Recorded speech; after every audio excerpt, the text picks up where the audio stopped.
Grazie Presidente. Interveniamo in discussione generale per riprendere il filo delle valutazioni Silenzio, per favore. e di alcuni ragionamenti che abbiamo fatto settimana scorsa e che oggi dovrebbero prendere forma dentro il primo atto di bilancio che discutiamo questa settimana, cioè il collegato alla legge di stabilità. Ricordo, giusto perché rimanga agli atti, che di fatto ogni singolo articolo del collegato alla legge di stabilità diventa, al momento della sua approvazione, una legge del Consiglio regionale.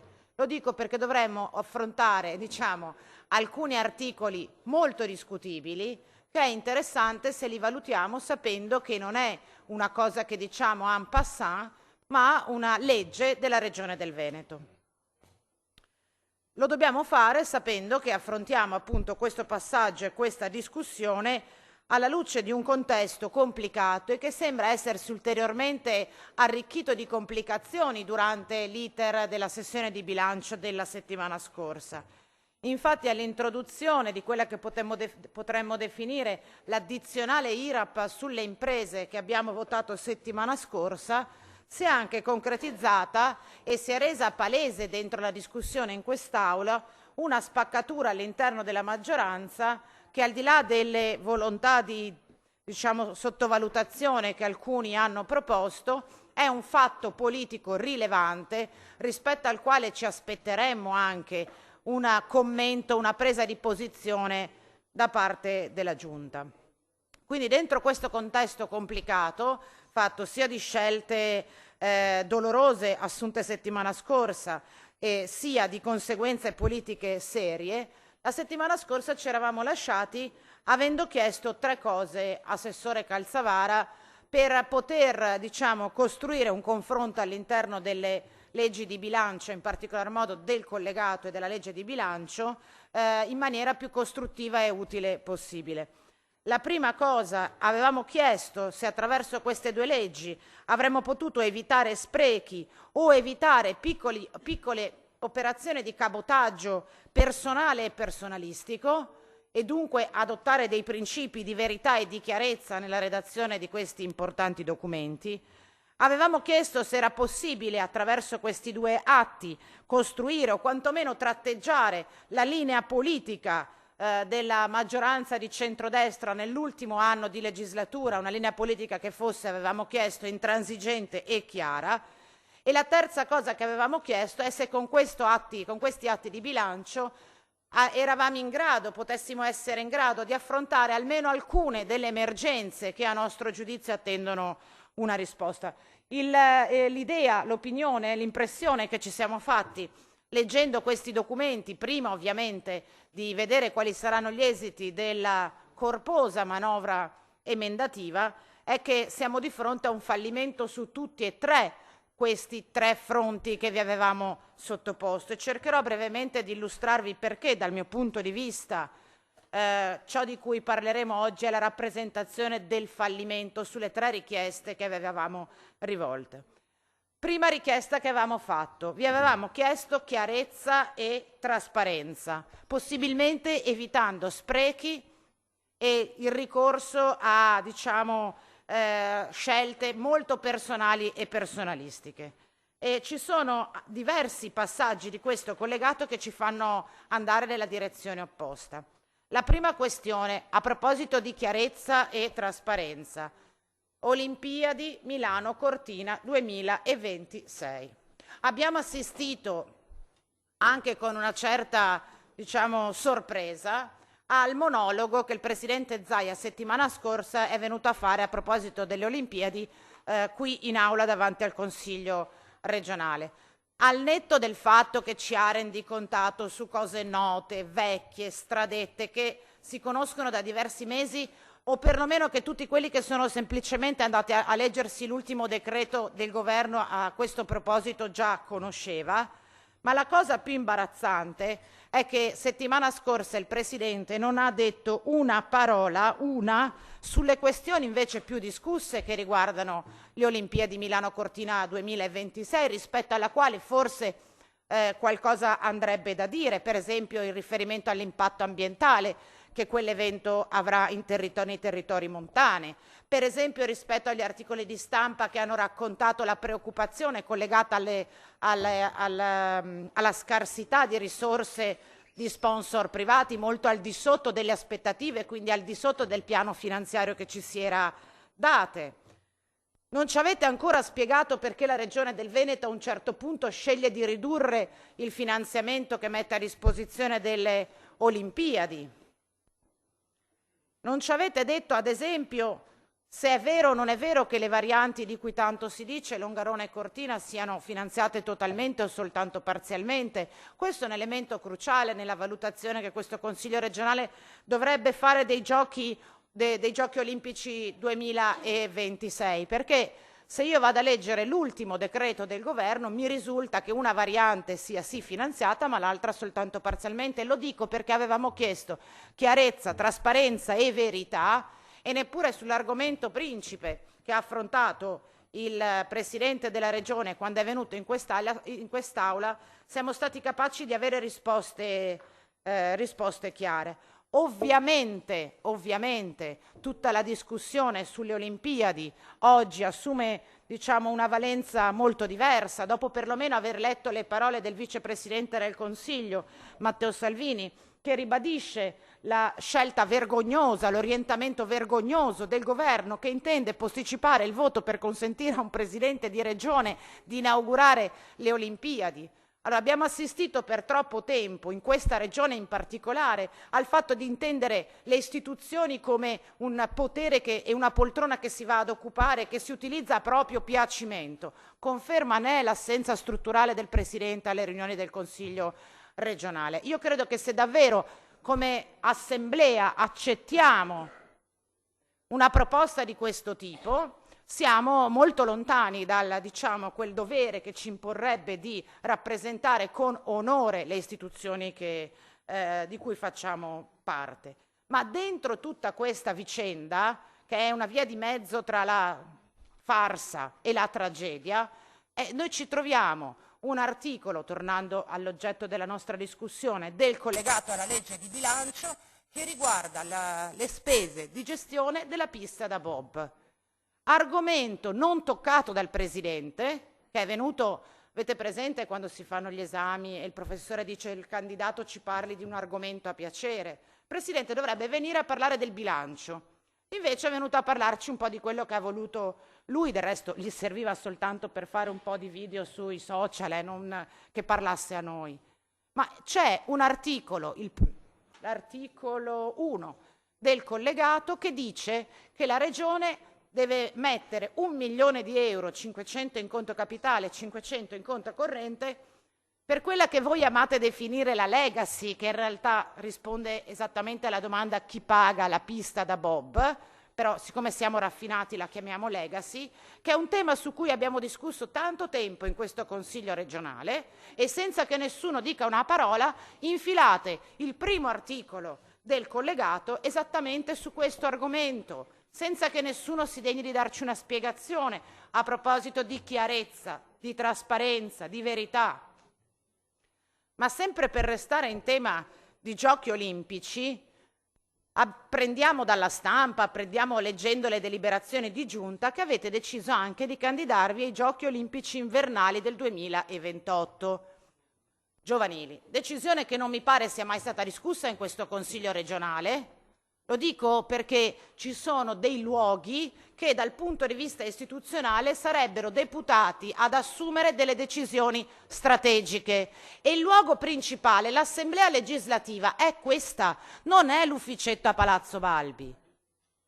E allora se si decide di candidarsi ad un altro evento olimpico, quantomeno 2 parole in quest'Aula verrete a dirle, ma non solo. Poi siccome le cose vengono fatte sempre un tanto al chilo, all'ultimo momento, apprendiamo dalla stampa naturalmente, vi hanno detto che anche solo per ufficializzare la candidatura dovete già mettere a bilancio alcuni stanziamenti e allora corriamo sul bilancio 2025 evadendo qualsiasi tipo di confronto e di discussione a stanziare i fondi necessari per candidarci anche a questo evento, 6,6 milioni in 4 anni, più 7,5 milioni come contributo della Regione del Veneto, ma assessore Calzavara, assessore Corrazzari, chi ha deciso? In quale luogo si è discusso? Con chi vi siete confrontati per decidere che 7,5 milioni del Veneto devono essere dedicati a una roba che probabilmente è bellissima,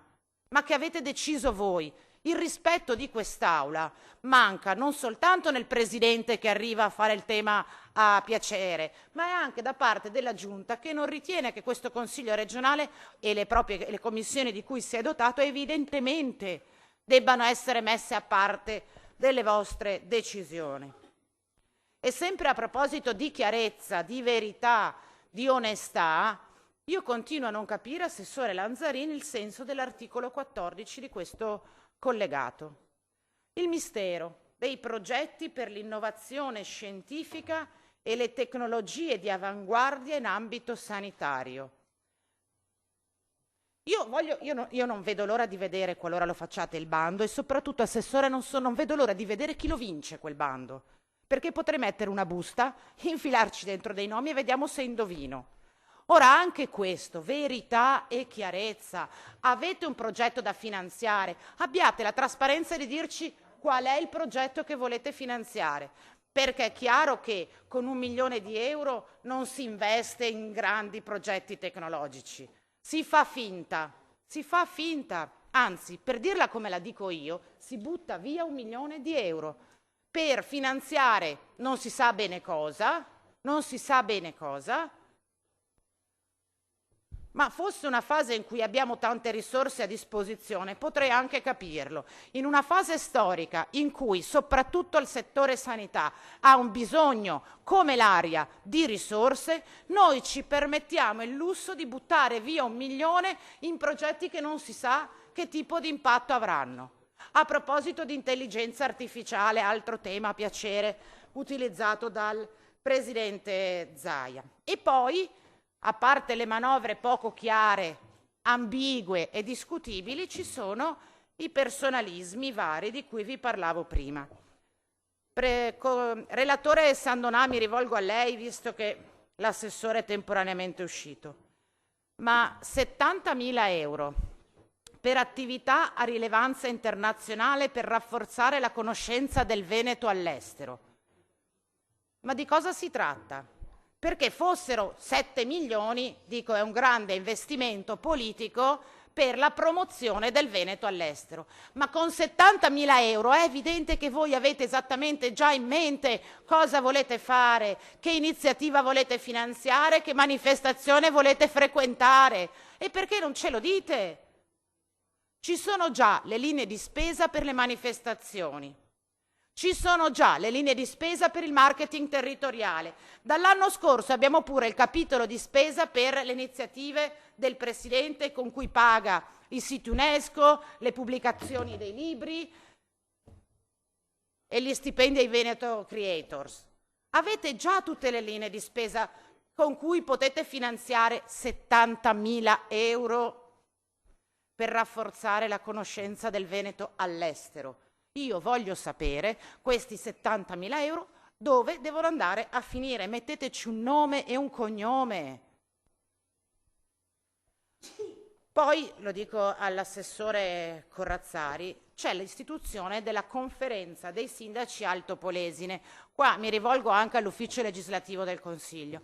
Tutte le altre conferenze dei sindaci le abbiamo istituite attraverso legge ordinaria, con una discussione dentro l'Aula, un'audizione dei sindaci e poi abbiamo composto una legge regionale che istituiva la conferenza. Io mi chiedo se sia corretto dal punto di vista tecnico, lecito dal punto di vista politico, utilizzare un articolo di collegato per, nei fatti, bypassare un procedimento legislativo che richiederebbe un iter molto più complesso. Peraltro, attraverso, una definizione del perimetro di questa conferenza dei sindaci assolutamente soggettiva, mettendoci più soldi di quelli che mettete nelle conferenze dei sindaci esistenti, io ho dei dubbi che si possa fare una previsione del genere con un semplicissimo articolo di collegato, senza coinvolgere la funzione legislativa principale, che dovrebbe essere quella del Consiglio articolata nelle sue commissioni.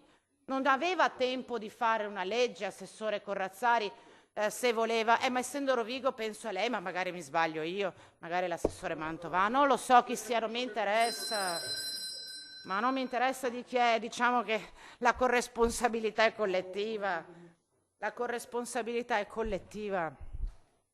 Chiedo se è normale un articolo di collegato a fine anno, mentre abbiamo 1000 cose più importanti, che va a licenziare la costituzione di una conferenza dei sindaci. E poi ci sono le cose proprio di cui non può intervenire quando lasciamo vuole. Parlare con la Camani. E poi ci sono le cose che sono francamente inspiegabili in quel contesto di cui vi parlavo prima, fatto di emergenze e di ristrettezza di risorse.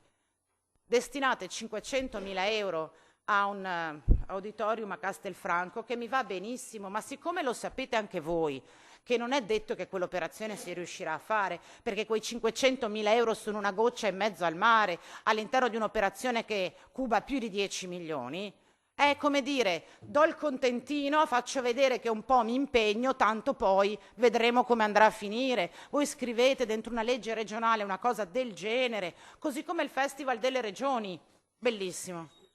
Mi sembra una cosa fondamentale, utile. È stato un grande successo l'edizione di quest'anno fatta in Puglia. Anche qua la Giunta, senza chiedere nulla al Consiglio regionale, si candida a ospitare il Festival delle Regioni per l'anno prossimo, perché del resto noi, siccome tutto questo bilancio, tutta la vostra attività è finalizzata ai lustrini e ai palcoscenici, ma vogliamo privare il presidente Zaia di un evento così, di un palcoscenico così, di un teatro tutto in piedi per lui? E quindi spendiamo 600.000 euro in una fase di ristrettezze, mettiamo l'IRAP alle imprese per dare un palcoscenico degno di questo nome al presidente più amato d'Italia. Sembra il minimo che possiamo fare in questa discussione di bilancio. Quindi dal mio punto di vista, dal nostro punto di vista, questo collegato non corrisponde a quella richiesta di trasparenza, verità, onestà su cui vi avevamo chiamato, diciamo, a una corresponsabilità. Il secondo tema era se attraverso gli articoli di questo collegato fosse possibile rinvenire una vaga linea politica che ci aiutasse a capire in questo ultimo complicato anno di legislatura dove volevate condurre la nostra regione. E cito 3 esempi contenuti dentro questo collegato che mi fanno seriamente preoccupare. La prima è l'emergenza abitativa. Ne abbiamo parlato moltissimo in sede di documento di economia e finanza, ne abbiamo parlato in maniera significativa anche in occasione della legge di stabilità. Ora, l'unico intervento, peraltro sollecitato da diversi anni dalle minoranze con cui intervenite, è, per carità benissimo, l'eliminazione dell'obbligo di devolvere alla Regione lo 0,4 per 1000 sui canoni di locazione da parte di ATER e dei comuni proprietari di alloggi. Ma la domanda, il valore è quasi 5 milioni. La domanda è, questo intervento significativo, importante, che condividiamo, sta dentro una strategia regionale per intervenire sul tema dell'emergenza abitativa? Perché se sì, io non l'ho capito. O peggio ancora, se pensate che basti questa previsione per risolvere il problema della casa della nostra regione, siete lontani 1000 anni luce dalla realtà. Non esiste un piano regionale per la casa. Non siamo in grado di mettere a disposizione né delle fasce più fragili, ma neppure delle fasce meno fragili, che oggi faticano a arrivare a fine mese una cavolo di abitazione degna di questo nome. E invece l'unica cosa... c'è ancora la vicenda IMU che aleggia sopra questo Consiglio regionale, rispetto alla quale l'assessore è stato chiamato più volte ad intervenire e ovviamente non ha detto niente. Cioè voi, diciamo, togliete 4 milioni alle ATER da versare alla Regione, ma gli lasciate tra capo e colla la spada di Damocle che devono pagare quasi il doppio della cifra di cui stiamo discutendo, di tasse ai comuni. Ma che modo è di affrontare le emergenze? C'è un tema, ci si mette intorno a un tavolo e lo si affronta in maniera strutturale, dando delle risposte, perché questi interventi spot non servono a niente, altro che linea politica sull'emergenza abitativa di questa regione. Altro tema su cui ci saremmo aspettati un'indicazione di lavoro e invece sono soltanto interventi spot, le infrastrutture stradali. Abbiamo discusso lungamente di quali sono le asse stradali che in questa regione non funzionano e producono dei disastri. Anziché avanzare una proposta pluriennale di intervento lungo queste assi strategici, una di queste è la 308, come al solito mettete un po' di soldi per rifare le asfaltature e fare una rotonda in più come quella a Jesolo. Ma è così che si risolvono i problemi. Abbiamo detto che la statale 308 è una strada pericolosa, sottodimensionata, che subirà un impatto di traffico enorme nel momento in cui, come dice il presidente Zaia, regalerete al Veneto il più moderno ospedale d'Italia. Sì, ma in quel più moderno ospedale d'Italia non ci arrivi, perché c'è il traffico della 308, non ci sono le infrastrutture. Ma che modo è? Tra l'altro sceneggiata, già vista con l'ospedale di Schiavonia, l'ospedale più nuovo del Veneto, bellissimo, non ci arriva un mezzo pubblico, non ci arriva una strada comoda e diventa una specie di cattedrale nel deserto. State facendo la stessa cosa. È che il presidente Zaia va a fare inaugurazione, non ci deve mica arrivare in macchina con un anziano che ha un'urgenza o una visita da fare, ma che gliene frega a lui? Che gliene frega a voi? A voi. Ultimo tema rispetto al quale secondo me sbagliamo proprio a mettere nel mirino le priorità. E gli impianti sportivi. 18 milioni di euro, 18 milioni, 6, 10 milioni, 18 milioni in 3 anni per i palaghiaccio. Bellissimo, bellissimo, fondamentale. Ce ne sono 2 in Veneto, non so se abbiate intenzione di costruirne anche nuovi. Benissimo. Ma voi avete idea? Immagino di sì, perché molti di voi sono amministratori o sono stati amministratori. Avete idea delle condizioni, degli impianti sportivi di moltissimi comuni della nostra regione?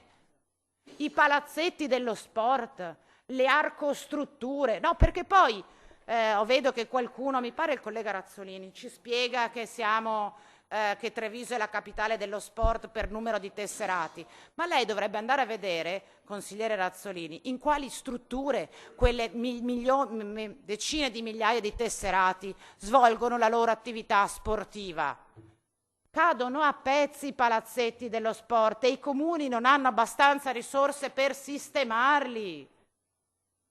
Ma noi, anziché investire 18 milioni, magari proprio nelle impianti sportivi dei comuni che fanno più fatica, dei comuni più piccoli, dei comuni più lontani, oppure, esagero, un grande polo sportivo nelle grandi città, nei comuni capoluoghi, noi li andiamo a spendere nei palaghiacci. Quanti sono, consigliere Razzolini, tesserati degli sport nei palaghiacci? Che immagino sia l'hockey, il curling, poi non so, lo skeleton, adesso lo slitto, ho imparato quasi tutto. Tutti gli altri non hanno le palestre dove allenarsi. Io non so come sia la situazione nei vostri comuni.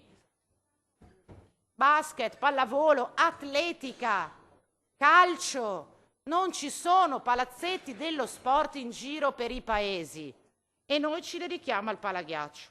Chiudo.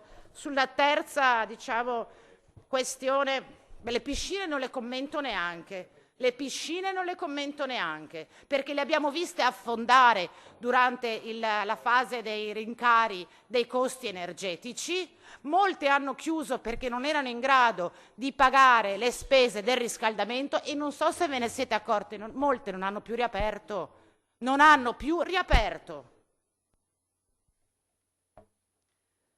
Terza questione di cui vi avevo chiesto risposte, le emergenze. Ma c'è un'emergenza alla quale noi con questi documenti di bilancio rispondiamo? Una non dico 10, Una, perché se io guardo gli articoli del collegato, le uniche due questioni più generali che vedo sono una riguarda il settore primario e la pesca, che effettivamente affrontate come? Aprendo un tavolo tecnico. Dopo che sono tutti alla canna del gas, che aspettano risposte che non arrivano dal governo e tantomeno dalla regione, aprite un tavolo tecnico. La seconda grande emergenza, a cui destinate 2,5 milioni, effettivamente è la ristrutturazione dei macelli pubblici per macellare gli ungulati, cioè i cinghiali. Cioè l'emergenza è avere un luogo dove macellare i cinghiali. Ora, bene, però sa, in base alla lista, all'ordine delle priorità, uno esprime un giudizio politico su quell'amministrazione. Ora, se le vostre priorità sono queste, i palazzetti del ghiaccio, i tavoli tecnici e la macellazione dei cinghiali, provo a dire, secondo il Partito Democratico, quali dovrebbero essere le priorità, le emergenze che in questo bilancio io mi sarei aspettata di trovare. Ne cito solo 3, 4. La prima. Abbiamo un problemino, Assessore Lanzarin, con l'area disabilità. Non so se è stata informata di questo. E di come l'accordo che avete concluso per la revisione al rialzo del contratto nazionale con la cooperazione rispetto alla quota sanitaria si sta rovesciando sui comuni che sono costretti dall'oggi al domani a vedere e a pagare un aumento della quota sociale rilevantissima, peraltro con un'approvazione del contratto retroattiva. Quindi è arrivata una lettera, ad oggi i comuni del Veneto hanno un ammanco di 5,4 milioni sul 2024 rispetto alla quota sociale. Non so se ve ne siete accorti, non so se i vostri sindaci vi hanno chiamato preoccupati per questo fatto. Io so che in provincia di Padova le 3 conferenze dei sindaci, presiedute da 3 sindaci di centrodestra, le hanno mandato una lettera, ci hanno mandato una lettera in cui ci chiedono che intenzione abbiamo di risolvere questo problema. Io nel bilancio non lo vedo, attendo di sapere qual è la modalità con cui risolvete il problema. Seconda emergenza, ambiti territoriali sociali. Va bene il webinar, va bene le istruzioni per l'uso, va bene le linee guida. Quest'anno devono entrare in funzione e a bilancio ci sono risorse insufficienti. Questa è un'emergenza. Io mi sarei aspettata, a maggior ragione alla luce del fatto che nel 2024 non sono nei fatti ancora partiti, una presa d'atto, una maggior consapevolezza rispetto al fatto che per avviare quella riforma servono soldi, più dei 2 milioni che avete stanziato l'anno scorso. Allora magari, Assessore Lanzarin, il milione, anziché i progetti sperimentali dell'innovazione scientifica, forse se li mettevamo negli ATS, nel loro avvio, erano un po' più produttivi. È una proposta, è un'idea. Terza questione, il tema dell'impresa. Ne abbiamo già parlato moltissimo. Mi limito a fare una riflessione velocissima. Perché mentre il presidente Zaia viene qua e mi spiega che l'intelligenza artificiale sarà rivoluzionaria in ambito sanitario, giusto? Si dimentica di dire che l'intelligenza artificiale sta già rivoluzionando il mondo dell'impresa. È già nei fatti. E l'intelligenza artificiale nasce prima di tutto a servizio dell'impresa. È quello sguardo strabico di cui abbiamo parlato settimana scorsa. E allora di fronte alle imprese che non sono attrezzate per affrontare i cambiamenti radicali che comporta nel loro settore l'intelligenza artificiale, noi, come appunto un osservatore strabico, anziché guardare, il macro argomento, ci focalizziamo su un dettaglio. Quarta emergenza, e chiudo, rispetto alla quale non c'è una parola e un euro dentro questo bilancio, Assessore Lanzarin, sono le aggressioni al personale medico e sanitario. Lo dico perché ogni giorno apriamo il giornale e leggiamo di aggressioni che coinvolgono il personale sanitario e che si stanno allargando e si sono già allargate non soltanto al personale sanitario, anche ad altri dipendenti pubblici, penso al trasporto pubblico locale. Abbiamo assistito con un certo imbarazzo all'intervento legislativo del governo che senza mettere un euro non fa nulla, ha fatto finta di affrontare e di risolvere il problema. Ma è possibile che non ci sia una cosa che noi possiamo e vogliamo fare per mettere in sicurezza il nostro personale medico-sanitario? Perché poi, anche qua, diciamo direttamente da Marte, ci stupiamo che facciamo i bandi di gara e sono deserti. Ma iniziamo a preoccuparci di cosa possiamo fare noi per convincere le persone a diventare medici del sistema sanitario pubblico, partendo dal metterli in sicurezza mentre svolgono la loro professione. Non c'è una parola, un intervento, non c'è un'idea su questo tema. Ne ho citate alcune che sono quelle che si riscontrano ogni mattina quando si apre il giornale di qualsiasi provincia della nostra regione. Adesso abbiamo una manovra emendativa significativa, rispetto alla quale abbiamo cercato di portare un punto di vista che mettesse a fuoco quelle che secondo noi sono le emergenze e quali secondo noi le azioni che possono reindirizzare una linea politica di questa regione perlomeno nell'anno di legislatura che abbiamo ancora davanti. Se non ci saranno innovazioni significative, ovviamente il nostro giudizio rispetto a questo provvedimento è di assoluta inadeguatezza.